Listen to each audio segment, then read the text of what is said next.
السلام عليكم، مرحبا بكم في حلقة جديدة من كيفاش وعلاش.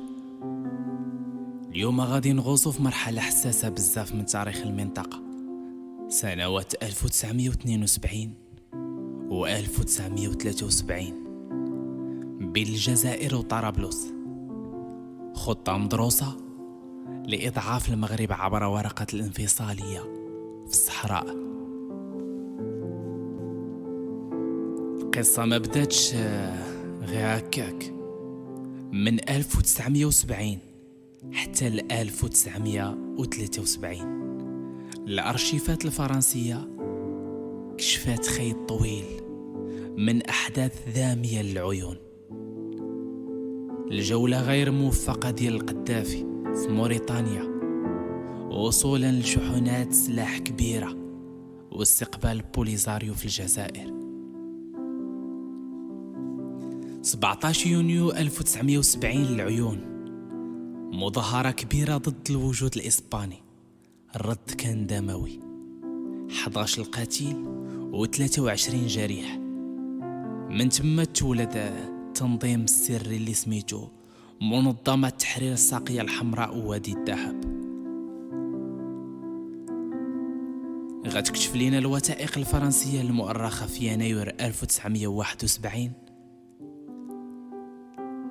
باللي هاد المنظمة وجدت في 1969 وتروج لها صحيفة الجمهورية في وهران. المطالب كانت واضحة: انسحاب كامل لإسبانيا واعتراف رسمي من مدريد. لكن الأهم، الجزائر بدأت كتعطي هاد الصوت الانفصالي منبر إعلامي وسياسي رغم التزاماتها السابقة في إفران وتلمسان والرباط. هنا الجزائر فتحت الباب لفكرة فاعل صحراوي مستقل، ماشي للدفاع على الناس ولكن كأداة للضغط ضد المغرب. فبراير 1972 العقيد معمر القذافي حديث العهد بالسلطات في طرابلس قرر يدخل في القضية.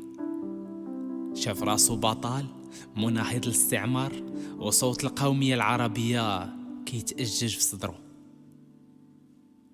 سافر لموريتانيا، زار روسو، نواذيبو، أطار وشنقيط، لكن الاستقبال كان بارد. الناس ما تحركوش، وخطاباته ضد إسبانيا بانوا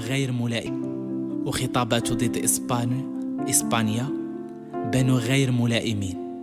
الرئيس الموريتاني المختار ولد دادا فضل يسكت. إسبانيا بالعكس استغلت الفرصة وزاد تعززت وجودها العسكري في ريو دي أورو. الجولة كانت فشل دبلوماسي بمعنى الكلمة، ولكن بداية تورط ليبيا في الملف كانت واضحة. ليبيا غنية بالبترو دولارات وعندها خطاب ثوري قوي. هنا بدأ كيتشكل محور جزائري ليبي. غنكتشفوا فيما بعد وثيقة مؤرخة في 13 أبريل 1973 غتكشف لنا المستور. في طرابلس في ثكنات العزيزية متطوعين صحراويين كيتدربوا مع الفلسطينيين ديال الفتح. في الجزائر معسكرات مفتوحة ليهم، حتى مسارات التهريب توضحات، غير سبتة ومليلية، طنجة والناطور، وزيد أسلحة كتدخل وكتخرج للأراضي المغربية، مساعدة شبكات محلية وغموض إسباني.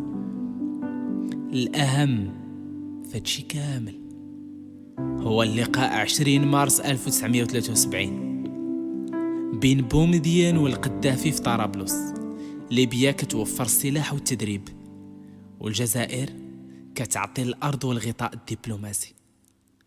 بومدين صرح علانية في الجزائر: الدعم للمتمردين المغاربة مسألة ثورية. هنا التخريب ولا مشروع استراتيجي، ماشي مبادرة متفرقة. من 3 أكتوبر حتى 3 نوفمبر 1973 طائرة الليبية كانت كتهبط في ورقالة جنوب الجزائر 4 حتى ل5 رحلات في الأسبوع، كلها محملة ومجملة بالأسلحة. من تما كتمشي للقلعة، ثم بشاحنات من نوع بيرلي نحو بني العباس، ومن بعد كتوصل الحدود المغربية حتى الآسني جنوب مراكش. تقارير كتقول الكميات كانت كبيرة لدرجة أن المغرب كان مستهدف بحرب تخريبية واسعة.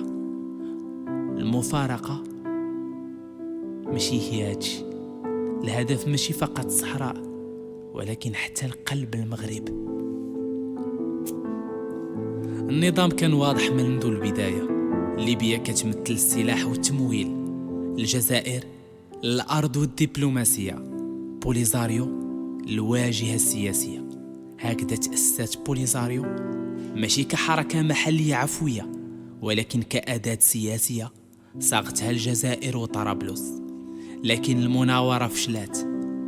نداء الحسن الثاني للوحدة الوطنية قلب المعادلة، وفي 1975 المسيرة الخضراء كانت الرد الأقوى، وحولت مؤامرة خارجية لانتصار تاريخي للسيادة المغربية.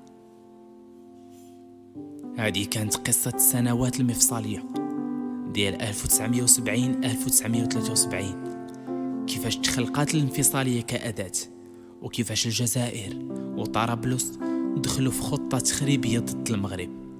إلا بغيتوا نكملوا ونزيدوا نحلوا وثائق أخرى من الأرشيف، ما تنسوش تبارطاجيو الحلقة وتخليوا تعليقاتكم. موعدنا في حلقة جديدة من كيفاش وعلاش.